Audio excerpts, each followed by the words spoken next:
Hello, hello. Okay, I guess in this video I'm gonna speak English. Would you believe it? I actually speak English. Okay. So, wow, I've forgotten how to speak English.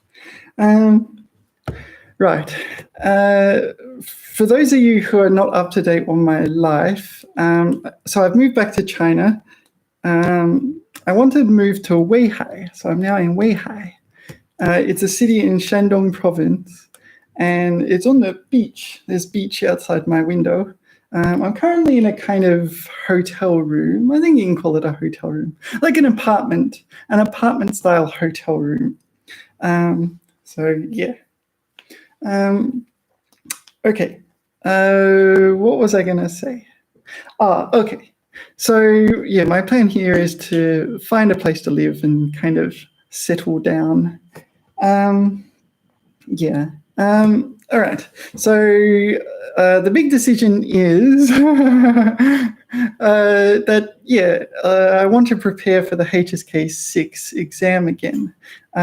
If you recall, before I started making videos, I took the exam once. I did okay then, but not fantastic. And then I took it a second time somewhere midway through taking the videos, and I did terrible. I have a video on that somewhere. If you search it, it's like I did a reaction video to seeing my marks, and it's like, oh, my marks are terrible. Okay. So anyway, while I'm searching for a house, I'm going to stay in this kind of hotel apartment place. It's kind of nice.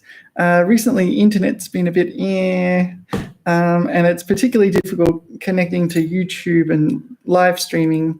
There's a whole bunch of obstacles in the way, especially like VPN and software and things like this. Okay. All right.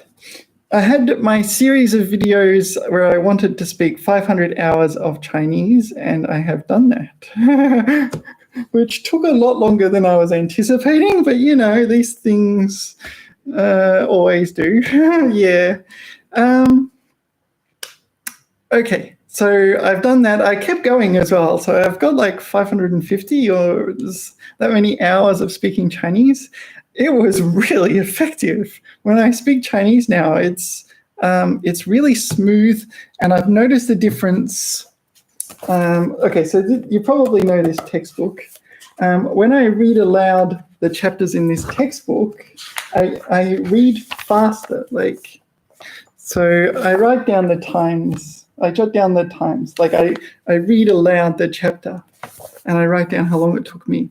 So, okay, 2021, September 2021, it took me 7 minutes, 13 seconds. After a bit of practice, I got it down to 6 minutes, 43 seconds. That's for chapter 21 of this book. Yeah, without any practice, I got it down to 5 minutes, 40 seconds. So that's just reading aloud. So something has improved. So like,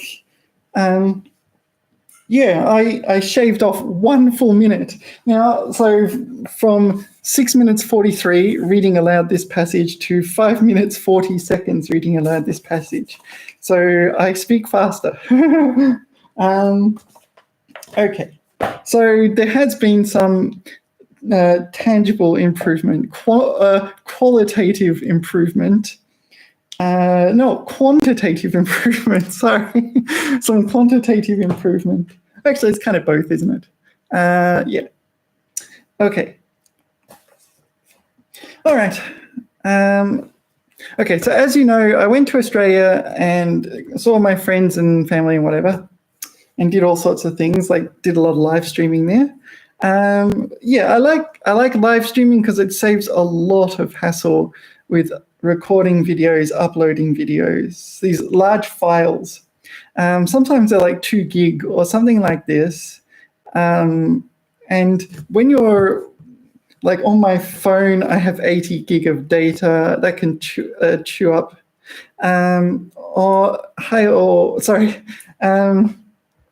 yeah, on my computer, like you can upload these things, but it uses a lot of the bandwidth and makes everything else slow. And the other thing, also the my VPN, although technically it's a proxy, I think, it's limited to 200 gig a month or something like that. And if I upload lots, then I can't do much else. Yeah, live streaming makes life a lot easier, I think. Okay, so I prefer live streaming. If I'm going to speak English, I'm going to make shorter videos, right? Because they're not for me to practice my Chinese. They're just to kind of recap things. Yeah. So next on my to-do list, HSK6. Let's do it again. Let's prepare for it again. I've been going through some of the chapters of this one. I'm doing the second volume. I don't know, it's harder, but still. Okay, so what have I been studying? I bought a notebook and I've been starting to make notes. I thought about this. I thought about taking the written exam and the computer exam for the HSK6. The fact is, I'd be a little bit disappointed if I took the computer one. I can handwrite characters, right? So, yeah. Okay, yeah, when I left Beijing, I had to throw away a lot of my textbooks because you just can't transport them very easily. Some of them are old and dirty and used and whatever, so I couldn't give them away. And I bought a whole bunch on Ding Dong recently. I'm not sure. Some have arrived. I want them mostly for reference more than for study, just for future in case I want to make videos that are educational. Okay. I didn't throw away my precious standard course. I've got both volumes because I went through all the vocabulary and jotted down example sentences like this. Two volumes like that. You couldn't just take it and throw it in the bin, right? Okay, so okay, that's one thing I'm going to do is just, I don't know, gradually go through this. The other thing, okay, this is my phone, which I use for live streaming. I want to show you an app. It's called BorrowBox. Hold on, I don't want to show you everything in my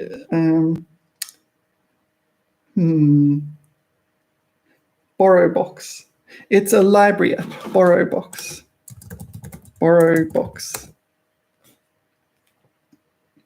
So yeah, when I was in Melbourne, I went to my local library and they said I can borrow books through BorrowBox. It's like a digital library. So it doesn't matter that I'm not in Melbourne. I can borrow books using BorrowBox. There's no personal information here. Okay. So City of Monash, I went to the Monash Library. You saw some of my live streams from the Glen Waverley Library, which is part of the Monash Library group. I borrowed this book. Will it work? Yeah, opening. So you just read the book on the phone. So I can borrow books in Australia on my phone like that. So that's what I've been doing. 每年清明，母亲都会带着我到父亲的墓前祭奠。Yeah, 这个词汇 I don't know. Sorry, I'm getting my language mixed up. So I like to do that now. You can see, before I borrowed Harry Potter, but in Chinese. This is a Chinese Harry Potter I borrowed from Australia, but someone else has borrowed it now. so I can't read it. So I borrowed another book. So I can borrow books, read them on my phone like that. Chinese books, right? Yeah, the book I'm reading, I just randomly downloaded it. It's called 没有街道的城市, the city with no streets, or something like that. 没有街道的城市，你看，没有街道的城市。Okay. I didn't realize it at the time, but it says it's a children's book. But it's pretty advanced for a children's book, so you know.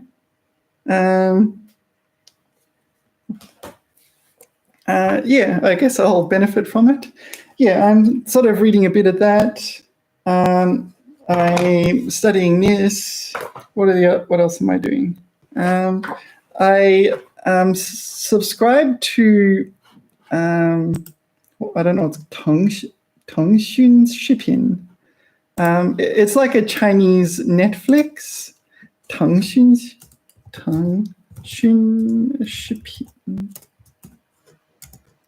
v.qq.com. v.qq.com. v.qq.com.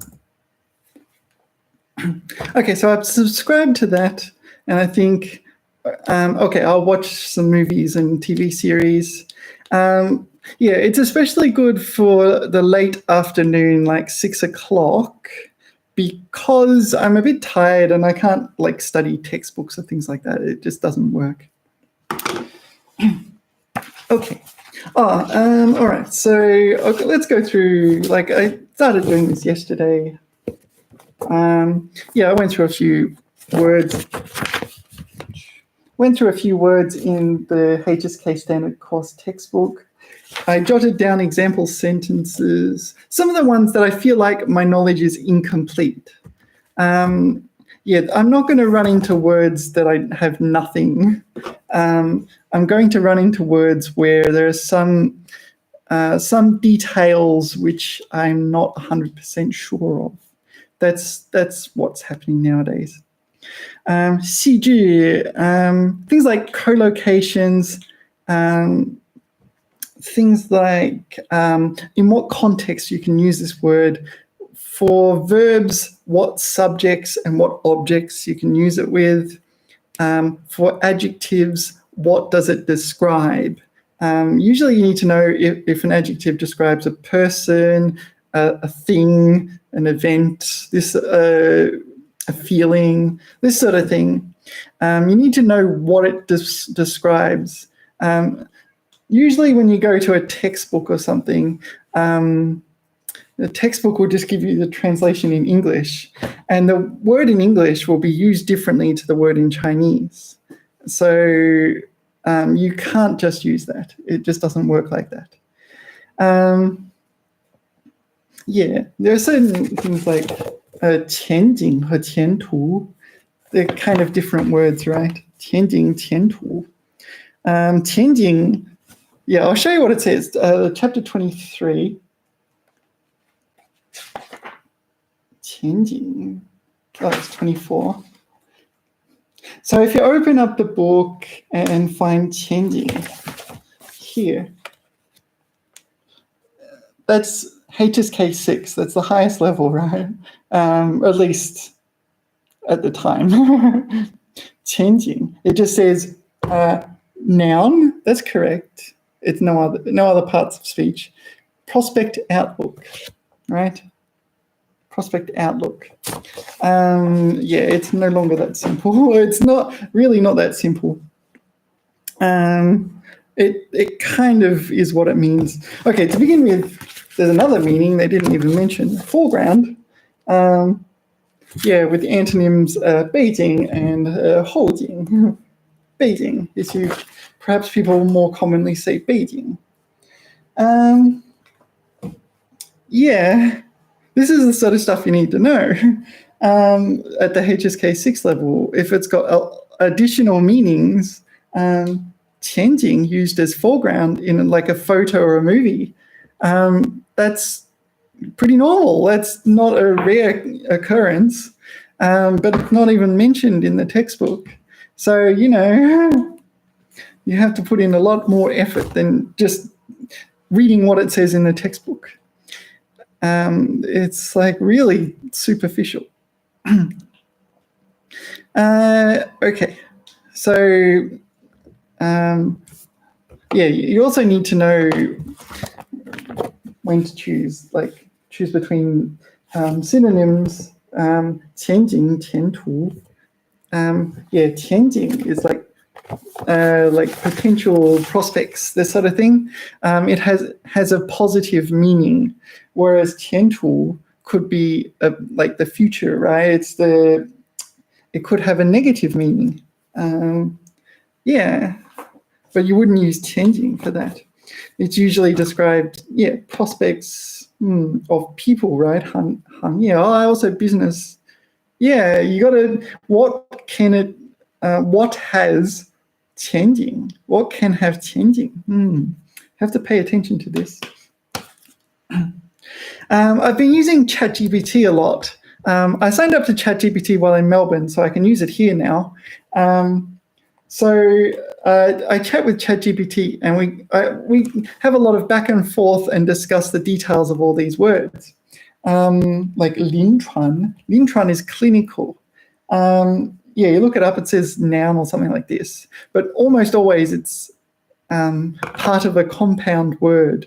So 临床医生, clinical doctor. 临床实践, 临床心理学家, a clinical psychologist. Yeah, this sort of thing, clinical trial. Yeah. So it's not like, it's really not a tangible noun, right? 临床. Yeah, the 临 in 临床 is like 临近 to approach. 床 or, just bed, right? 病床 临近病床. I found out it 床, I'm saying 床 wrong. 床 wrong incorrectly. Yeah, things like 维护. 维护, I kind of know what it means, protect, preserve. But then why do we have this word? I don't know. I already have 保护. Why would you want 维护? What needs 维护ing? Usually it's like it's more of a larger scale thing. 维 is the 维护 usually implies it has been preserved in the past and it needs to continue being preserved. It's an ongoing situation. 维护是安全或国家安全。还有什么维护环境的清洁健康。So you maintain the protection of this sort of thing. Maintain and protect. It's like if you neglect it, some external force will come in and destroy it. Yeah. Okay. So that's from the textbook. I just studying a bit of vocabulary. 这个呢, this is the book on my phone. 没有街道的城市, which apparently is a children's book, but don't tell anyone.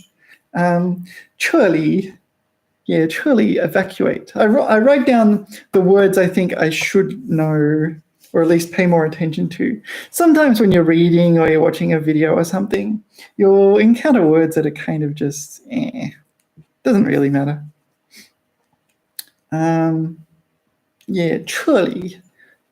撤离大楼，对吗？着火了，应该撤离大楼。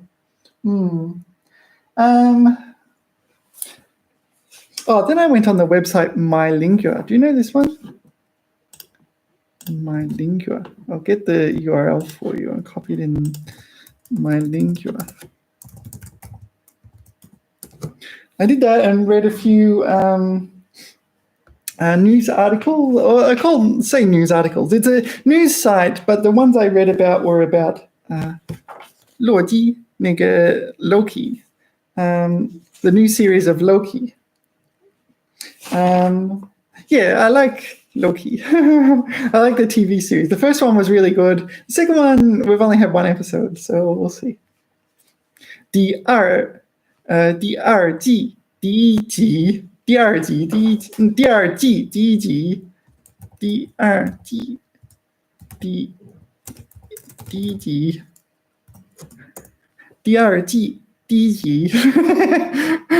confusing. 第二季第一集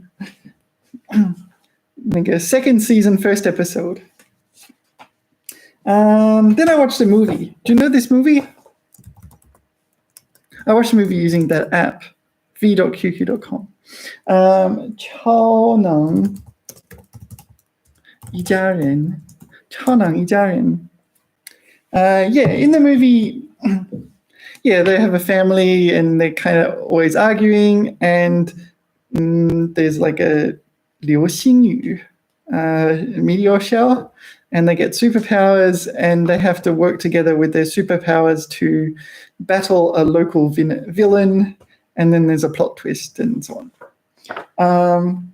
Yeah, it's kind of a movie, but you know, there's a lot more Russian in it than I was expecting. And then this morning, that was when I was about to go to bed, and then I just studied a bit more this morning, and then I make this video.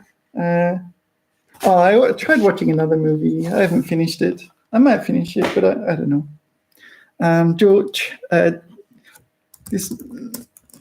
The movie I'm kind of watching is 前院攻略.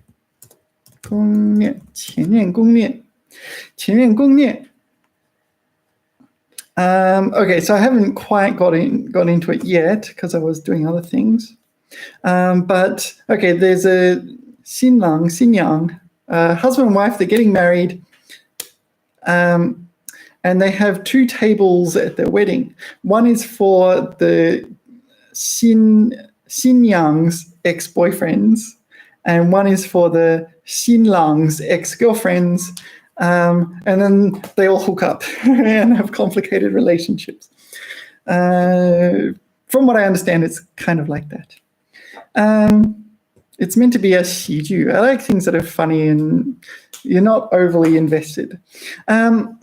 Yeah, when I'm choosing a movie or a TV series to watch in Chinese, more important than an interesting plot is like crisp standard Mandarin, which is not like insanely hard or something.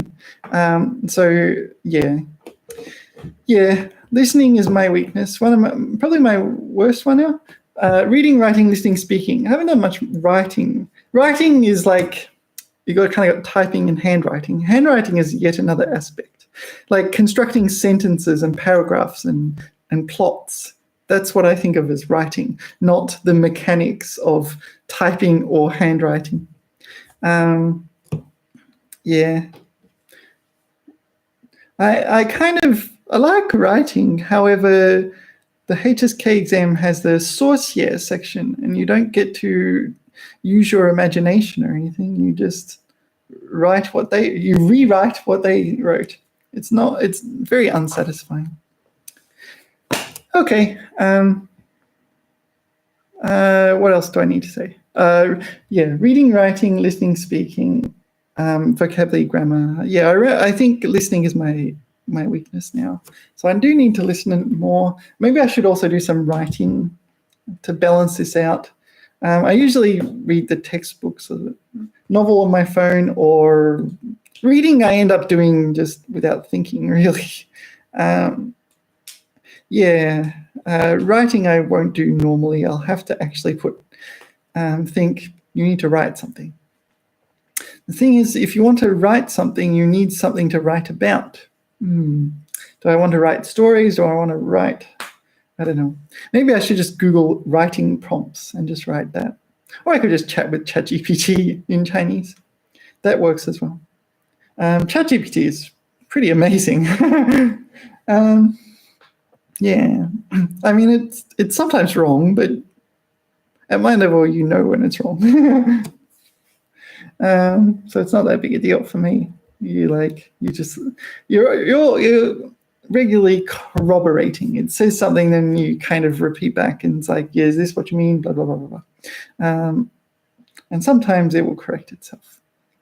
But it's pretty good at languages, so and you can ask it things you can't really ask a Chinese teacher, like list 100 different types of insects in Chinese. Go ask your Chinese teacher to do that.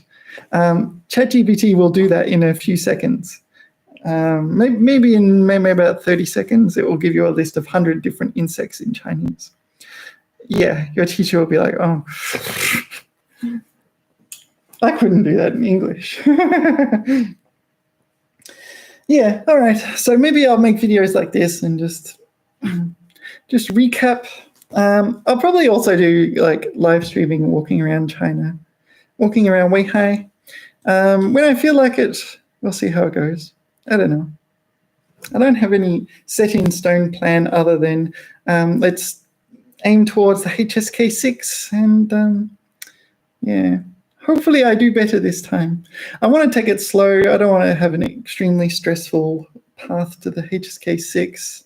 In the past, it's been very stressful. It kind of makes you, well, constantly stressed. I don't know. Come to Weihai to get away from stress. It's a nice place. Okay, I guess we'll short our jelly. Okay, well, thanks everyone for watching my video. I can actually speak English, Okay, see you all next time. Yeah, I'll make recaps like this. Seems all right. Bye-bye.